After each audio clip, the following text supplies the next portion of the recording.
Assalamualaikum warahmatullahi wabarakatuh. Selamat datang kembali di channel konsultasi skripsi Tangerang. Kali ini ada klien yang mau olah data dengan menggunakan software Reviews.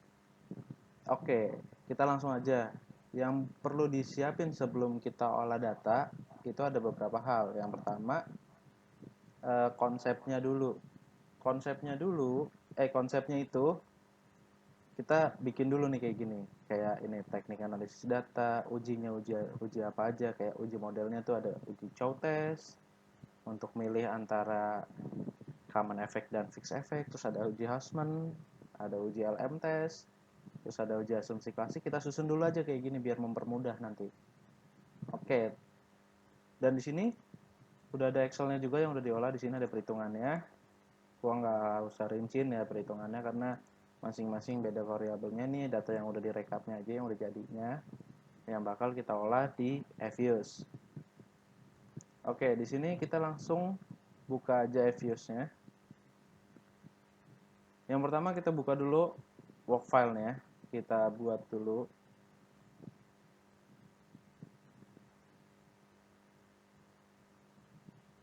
Oke, di sini kita pilih balance panel. Terus di sini periodenya. Periodenya kita lihat di sini. Di sini ada 5 tahun, 2015 sampai 19.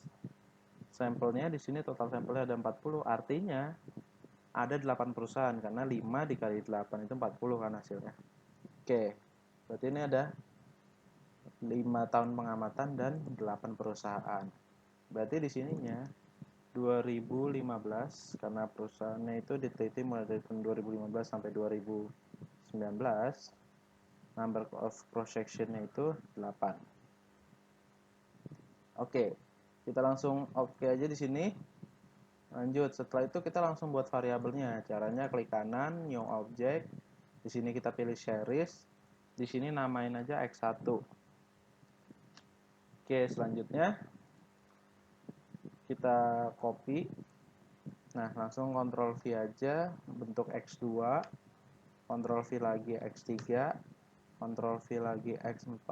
Kebetulan dia ada 4 variabel, walaupun ada 5 variabel. Walaupun yang X4 itu sebenarnya variabel moderasi ya, cuman tetap kita jadiin X4 dulu karena dia harus ikut uji asumsi klasik dulu. Lanjutnya Y. Oke, setelah itu kita langsung blok aja. Cara bloknya ini kita klik yang X1, bisa pakai kontrol, kita klik satu-satu gini, itu kontrolnya dipencet biar bisa ngeblok ini. Klik kanan, open as group. Oke, setelah open as group, kita langsung masukin aja variabelnya. Nih, angka-angkanya kita masukin ke Fuse ini. Pasti ditanya apakah kamu yakin ini memodifikasi tabel ini, ya, karena kita mau input angkanya. Oke, lanjut kita close. Oke, di sini angkanya udah terinput. Buat lihatnya, ini bisa diblok lagi aja. Kita open as group lagi tuh, udah ada datanya. Kalau sudah ada datanya seperti ini, kita langsung uji aja. Yang pertama, seperti di sini, yang pertama itu ada teknik analisis data. Yang pertama itu ada uji statistik deskriptif dulu ya. Sengaja di sini nggak ditulis, emang gue kalau nyusun statistik deskriptif gue nggak pakai judul, gue langsung masukin aja tabelnya, langsung narasi. Oke, di sini kita klik dari X1 sampai Y. Habis itu kita pilih quick. Habis itu kita pilih grup statistik deskriptif common sample. Oke. Nah, kalau kalian nggak klik dulu ininya, ini nanti kalian isinya manual. Tapi kalau udah diklik, dia otomatis ngisi X1, X2, X3, X4 ini. Oke, ini hasilnya. Kalau udah keluar hasilnya, kalian langsung di save aja. Cara save-nya freeze, name dinamain. Ini saya namain deskriptif. Oke. Nah, tapi jangan langsung keluar, ini langsung di copy aja ke Word yang udah kita susun. Nah, itu fungsinya kalau kita udah susun, jadi enak, kita langsung copy. Jadi nanti kelar kita olah, di Word juga udah langsung kelar. Ini kita paste, gue pilihnya paste picture ya, biar ini nggak berantakan gitu, bentuknya gambar. Oke, ini udah kelar yang uji statistik deskriptif. Lanjut kita uji modelnya. Kita buat tentuin uji common effect atau fixed effect atau random effect yang cocok untuk penelitian ini. Di sini udah gue tulis syarat-syaratnya biar untuk mempermudah aja. Kalian juga bisa lihat di sini syarat-syaratnya apa sih. Jadi untuk mempermudah. Oke, kita langsung masuk ke uji chow test. Chow test itu untuk bandingin common effect sama fixed effect. Oke, berarti caranya kita uji dulu common effect-nya. Cara uji common effect, ini pertama yang diklik itu variabel dependent ya. Ingat, variabel dependent itu variabel y ya. Variabel y-nya dulu diklik, habis itu x1, x2, x3, kemudian x4.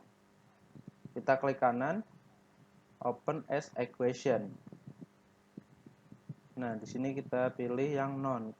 Nah, untuk menentukan common fixed random itu bedanya di mana? Di sini. Kalau kita pilih non itu berarti common effect, kalau kita pilih fixed itu fixed effect, kalau kita pilih random itu random effect. Oke, pertama kalau buat membandingkan common dan fixed kita uji dulu commonnya. Oke, kemudian langsung estimate. Pilih lagi ini, kita masuk ke fixed effect. Jadi langsung dua sekaligus gitu. Kalau udah, kita langsung uji. Uji chow test. Chow test itu yang ini, redundant ini chow test, terus Hausman ini Hausman test, terus ini LM test. Nah, jadi chow test itu yang ini. Oke, kita langsung olah. Nah, ini kalau udah keluar hasil, nah nggak usah bingung baca dulu, tapi kalian kok save aja dulu. Freeze, name, namain.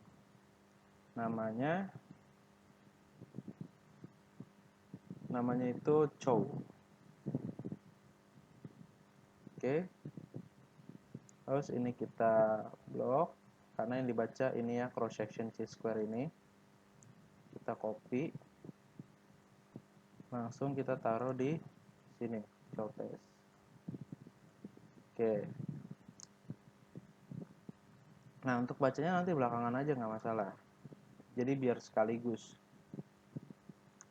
biar lebih gampang. Oke, lanjut kita Hausman. Hausman itu buat bandingin fixed effect dengan random effect. Berarti kan fixed effectnya tadi udah kita uji nih, terakhir kan kita uji fixed effectnya. Kita langsung ke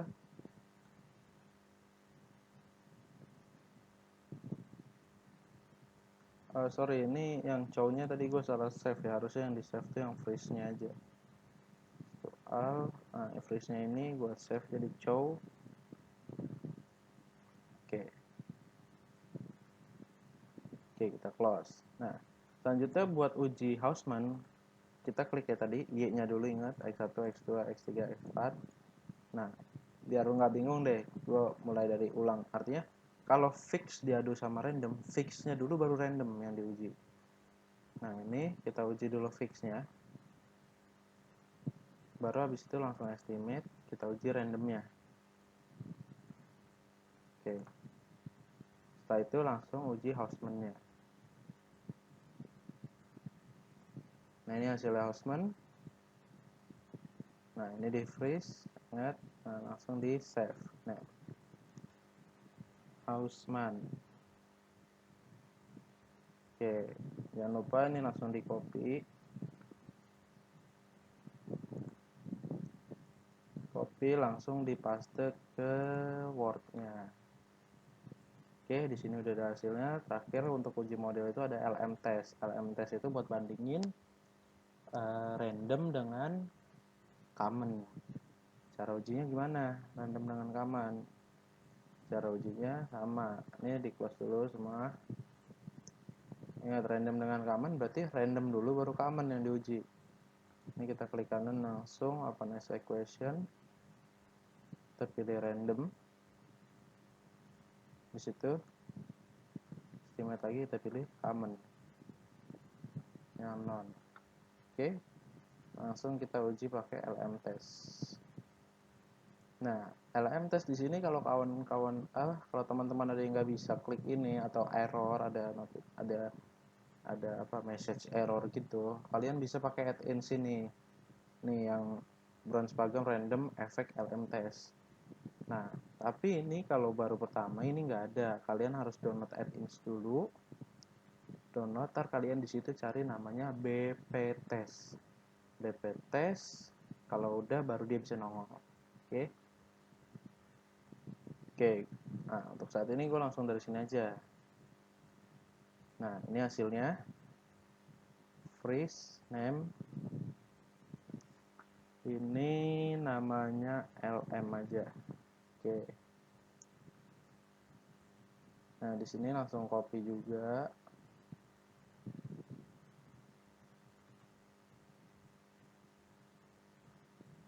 Kita langsung paste ke sini. Oke. Sorry.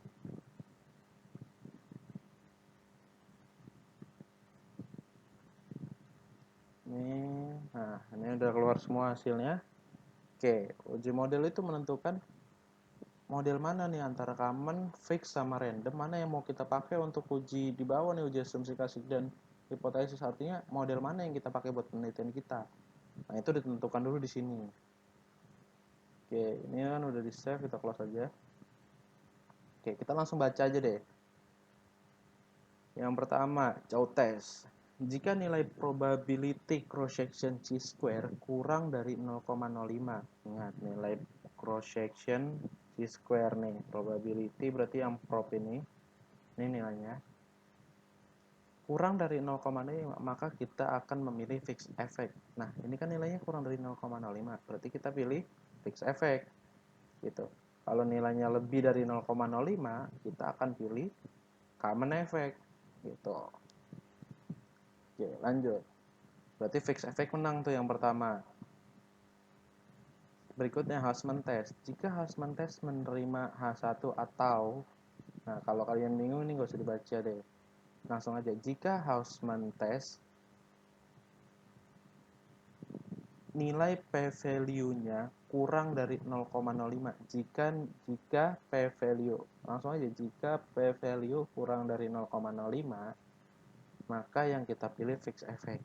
Nah, p-value itu probability, nilai value itu kan nilai probability maksudnya. Jika nilai probability-nya kurang dari 0,05, maka kita pilih fix.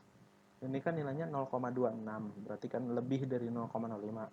Maka kita pilihnya random karena Hausman kan uji fix dengan random. Di sini random menang nih, artinya fixnya gugur nih. Fix sudah gugur nih, udah kalah karena kalah dia sama random.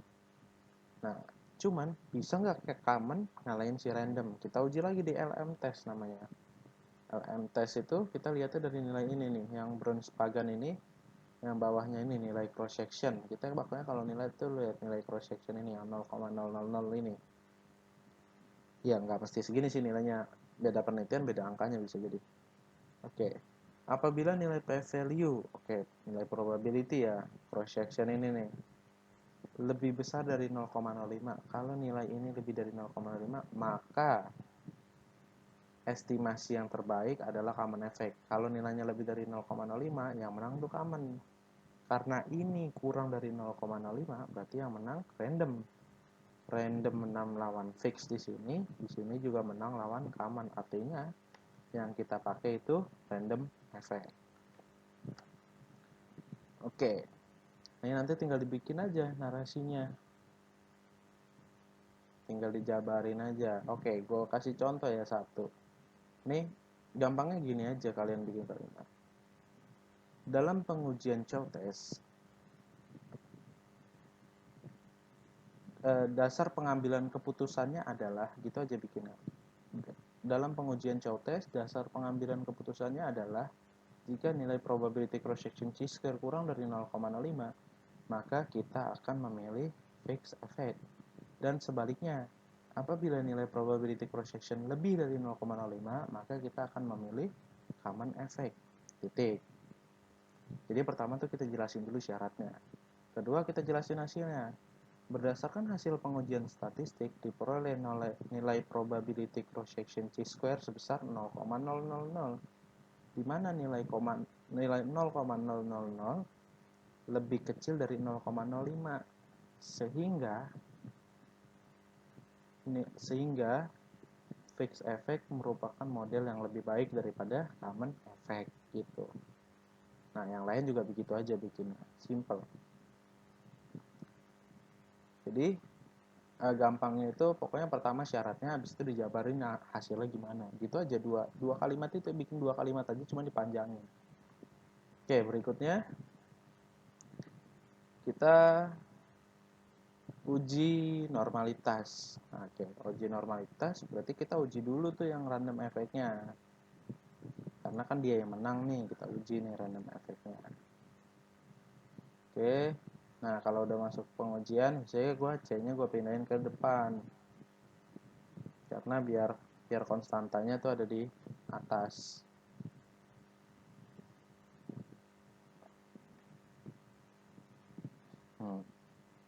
Ini gue pilih random, karena yang menang random. Oke. Nah bedanya tuh C-nya ada di sini. Kalau C-nya nggak kita pindahin, C-nya ada di bawah X4. Gitu. Sebenarnya sepele sih. Sebenarnya bebas opsional itu mah. Oke. Oke. Nah, kita freeze dulu biasa. Terus kita namain, ini kita namain random karena si pemenang random. Kita namain random. Oke. Nah, setelah itu kita copy dulu. Nah, ini satu ini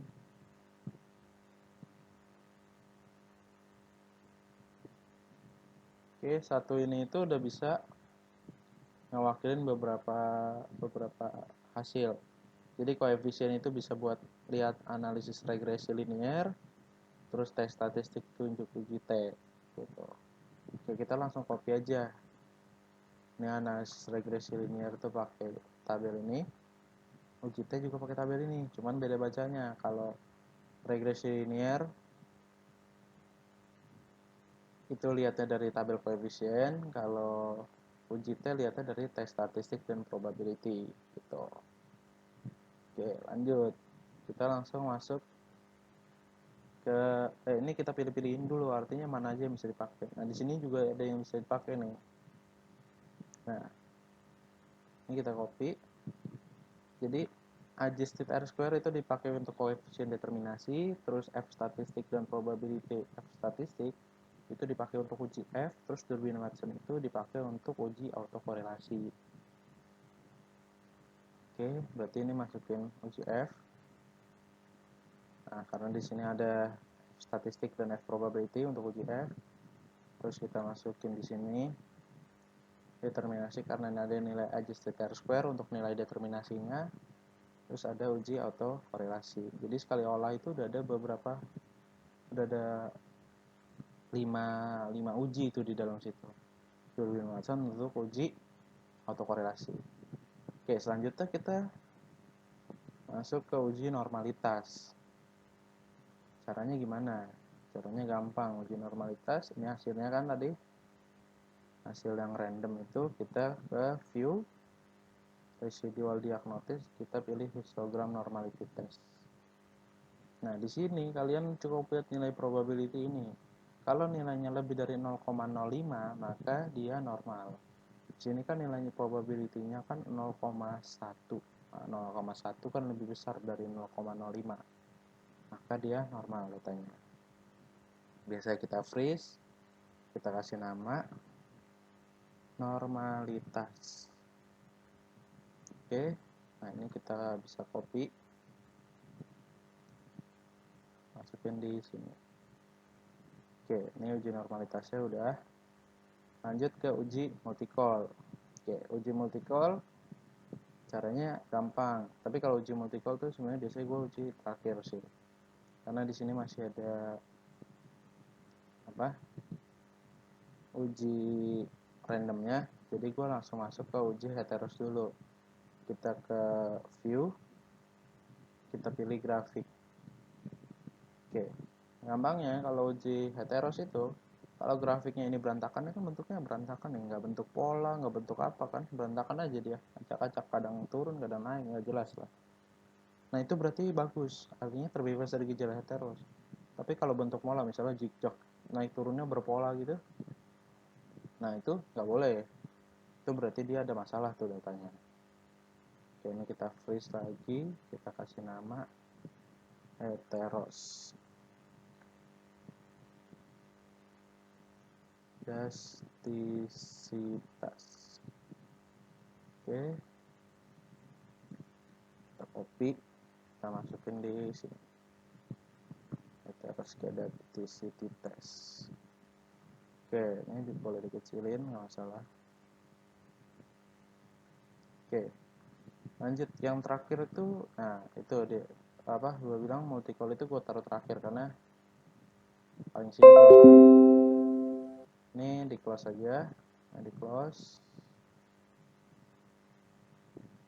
nah ini diklik udah ya, jadi nggak perlu kayak ngolah. Kalau ngolah kan harus Y-nya dulu, nggak usah, diklik kayak biasa. Di situ kalian ke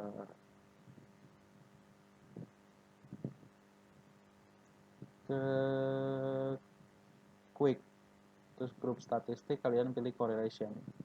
Ya, jadi gue nggak begitu hafal sebenarnya mana-mananya, tapi gue selalu bikin patokan gampangnya. Kalau kita mau ngolah tuh cuma ada di 3 menu, view, proc, sama quick. Udah, nggak lari dari 3 ini gitu.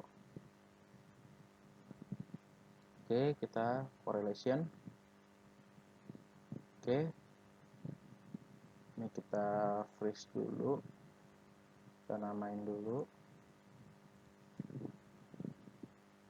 multicol aja deh namanya biar nggak panjang. Oke, ini kita copy,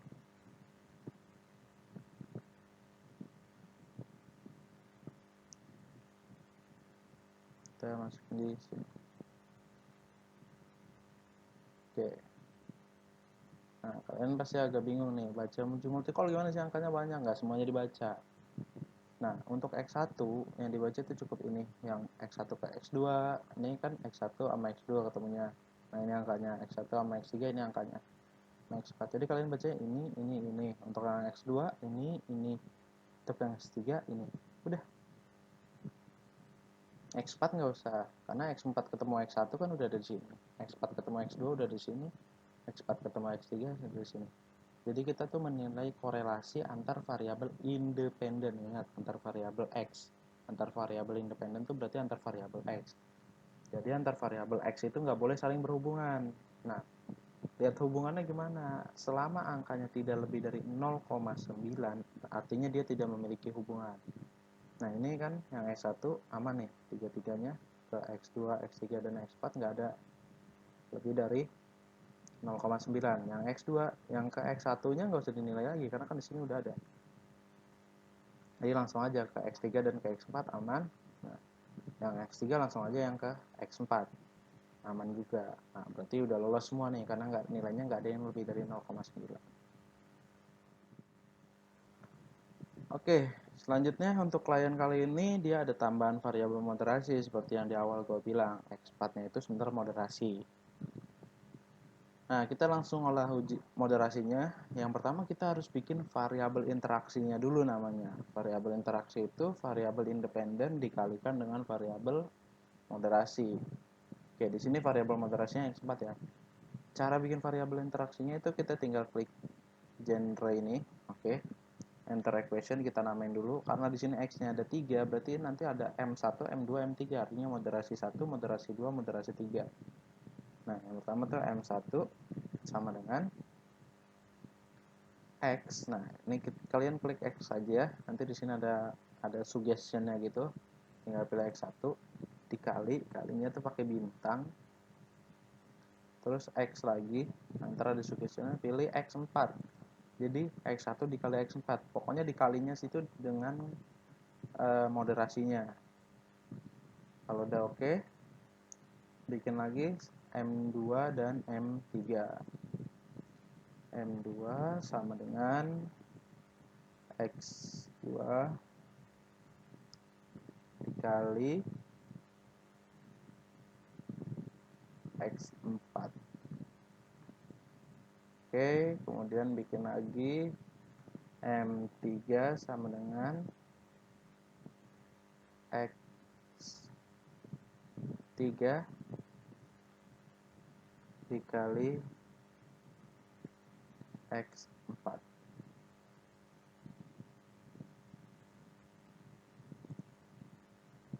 Oke. Nah, untuk mengetahui dia mau moderasi apa enggak, kita regress itu sendiri-sendiri.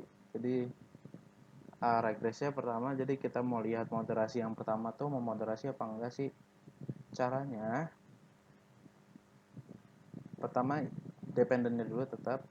Nah, untuk melihat moderasi yang pertama, X1-nya itu, X1 apakah dapat dimoderasi sama si X4 ini, pertama klik dulu dependennya si Y, terus habis itu X1-nya, terus habis itu si moderasinya, habis itu sama interaksinya gitu.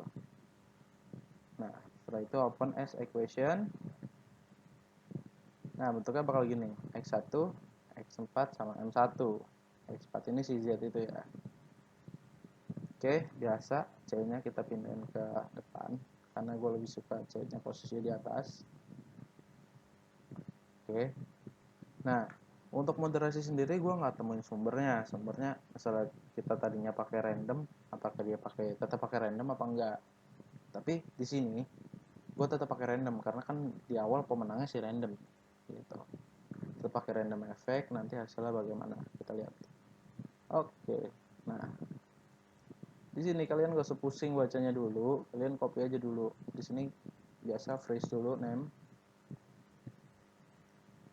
Ini kita namain moderating 1. Ingat ya, di FVS itu nggak boleh pakai spasi. Kalau mau pakai spasi pakai underscore 1 gini.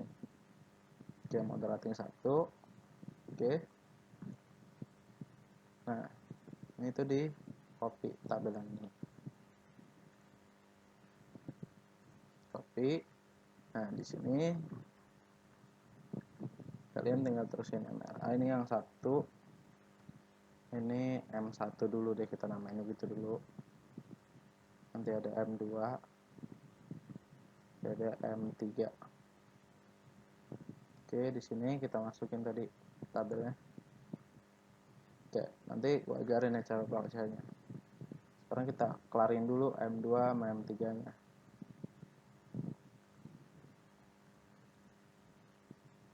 Oke, di sini udah, tadi gue save-nya udah benar belum sih? M moderating mana moderating? Oke, udah benar. Oke. Lanjut, kita uji yang M2. Caranya sama kayak tadi, Y-nya dulu, habis itu X2, habis itu X4, habis itu M2. Next equation, biasa C-nya pindahin lagi.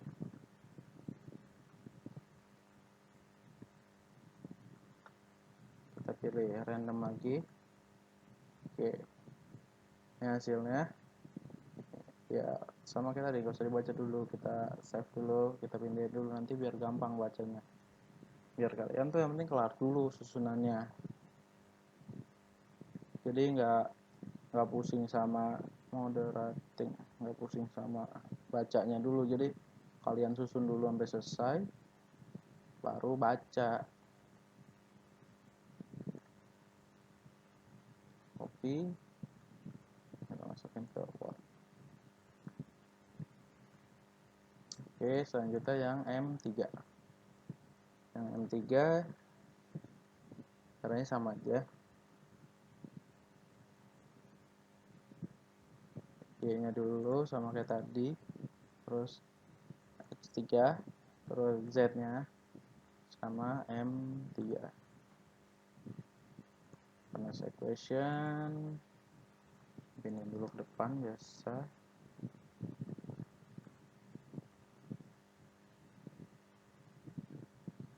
Nah, untuk uji model tadi kenapa nggak perlu dipindahin ke di depan C-nya? Karena emang nggak kelihatan juga hasil yang itunya. Karena kan langsung uji cow test, assessment test gitunya, jadi nggak perlu dipindahin ke depan, nggak ribetin. Tapi kalau ini karena dimunculin hasilnya, jadi kita harus kelihatan rapi. Freeze name moderating 3. Oke. Ini kita copy lagi.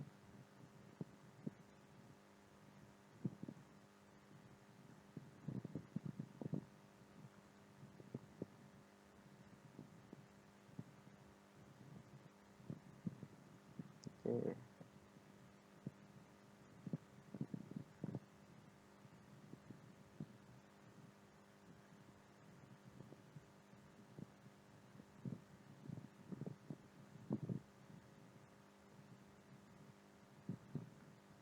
Oke. Nah, ini udah selesai semua hasil ujinya. Ini kita close dulu. Nah, di sini kita tinggal cara bacanya. Bacanya simple. Bacanya tinggal lihat dari yang M ini. M1 nih hasil moderasi 1. Kalau dia hasilnya berpengaruh, berarti dia artinya memoderasi. Ya, kalau dia berpengaruh artinya dia memoderasi. Nah, ini kan hasil yang M1-nya nih nggak berpengaruh nih, si X1 ini. Nah, X1 ini berarti variabel Z itu tidak dapat memoderasi. Tidak dapat memoderasi itu tidak memperkuat dan tidak memperlemah. Pokoknya nggak ngaruh lah kalau ada si variabel Z itu terhadap hubungan X1 terhadap Y gitu. Nah, jadi si M1 itu, si X4 itu tidak dapat memoderasi hubungan antara X1 terhadap Y. Oke. Sekarang yang M2. M2 kan hasilnya berpengaruh nih. 0,292. Yang M variabel interaksinya berpengaruh. Artinya dia dapat memoderasi. Nah, kalau udah tahu dapat memoderasi, kita lihat memperkuat atau memperlemahnya. Lihat memperkuat atau memperlemahnya itu dari sini. Lihat determinasi yang pas awal. Lihat pas awal, cara lihat awalnya kita harus uji dulu. Uji